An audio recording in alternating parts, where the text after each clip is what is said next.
Qu'est-ce que vous pensez des propos d'Alain Foka rapidement? Et à vous, je voudrais poser cette question. Que répondez-vous, par exemple, à ceux qui lui reprochent d'avoir pendant longtemps servi le maître qu'aujourd'hui il vous hégémonie? Oui, d'entrée de jeu, je lui donne raison. Nous tous qui sommes à l'exil, là, ou bien pas à l'exil, à l'extérieur, là, c'est dû à quoi? Les Cheikh Anta Diop, là, ils ont fait l'extérieur. Il aurait dû être à l'extérieur. Les Africains ne sont pas de bonne foi. Et avant de continuer, moi-même sur ce plateau, tu ne m'appelles plus journaliste suite à ces pressions où on dit Dacier n'est pas un journaliste.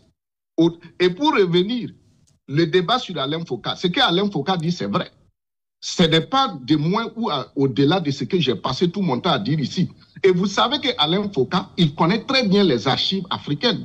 Il a étudié l'histoire. L'université Joseph Kizerbo, le Burkina, devait lui décerner un doctorat honoris causa pour ce qu'il a fait de connaître comme histoire africaine. Étant donné que nous sommes ceux-là qui ont contribué à défendre l'historicité de l'Afrique.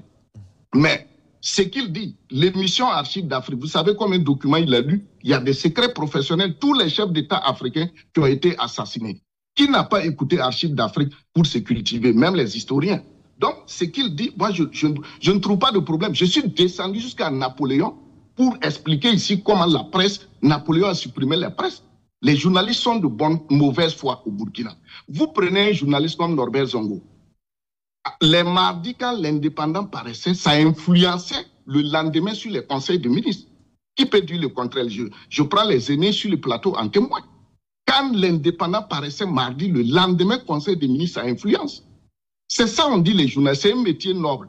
Moi, personnellement, c'est parce que le Burkinabé a l'art de dénigrer les gens. Au tout début de cette crise, c'est moi qui disais sur le plateau de la RTB, avec Fousseni Kindo et Adama Sagnon, que les journalistes, faut pas, ils vont descendre dans le scénario malien. Ils n'ont qu'à rester, faut pas. On avait dit quoi? Guerre asymétrique. Tous les journalistes ont prononcé ça. Donc, je suis d'accord que l'État doit donner les TDR, les schémas directeurs. Mais les mêmes journalistes vont venir te dire que non, c'est pas à l'État de les dicter. Malheureusement aussi, on a des journalistes. Aujourd'hui, quand vous prenez l'Afrique, les Occidentaux suivent leurs citoyens, même à l'extérieur, et même leurs milieux intellectuels. Par contre, en Afrique, vous voyez que ce sont nos propres concitoyens qui, certains sont plus redevables à l'extérieur qu'à leur propre pays. Du coup, l'administration est lobotomisée. Qu'est-ce qu'on n'a pas dit sur ce plateau? Qu'est-ce qu'on n'a pas fait? Vous parlez du fait qu'on reproche quelque chose à Alain Foka. Je donne un exemple. Notre compatriote Yoporeka Somé, 2 doctorats, premier égyptologue en terre d'Afrique.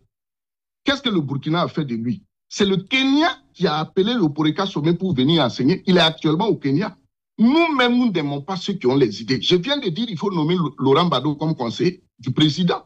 On n'aime pas les gens qui ont le savoir. Moi, si l'université de Ouagadougou était une université sérieuse, je pèse mes mots, Dacier de Binouté aurait aujourd'hui eu un autre destin. Le professeur Maïga que vous avez invité ici la dernière fois, quand il est venu pour les cours de notre master, les étudiants se moquaient de moi parce que pendant la soutenance de ma maîtrise, on a dit que j'ai écrit comme l'anthropologie classique. On m'appelait finalement Marcel Griol. Il se moquait de moi. Maïga, le professeur Maïga Al-Kassoum, que vous avez invité ici la dernière fois, a dit aux étudiants qu'il a entendu parler de mon travail de mémoire. Que si on était en Europe, mon travail là, on allait me conduire directement en thèse et j'allais venir remplacer le professeur Zigane qui était le spécialiste de l'anthropologie funéraire. Que même comme c'est à l'université de Ouagadougou, il n'y peut rien. Moi, mon travail, il est là, je le cite. Mes camarades peuvent témoigner. Merci. Donc, pour vous dire qu'aujourd'hui, Alain Foka, il a eu la chance, RFI l'a pris, il a bien profité, il nous a aidés. Mais mon combat est que les gens comprennent. Dans nos pays, on doit reconnaître, on doit savoir magnifier les intellectuels. Mais si on ne magnifie pas, tu vas aller te faire ailleurs.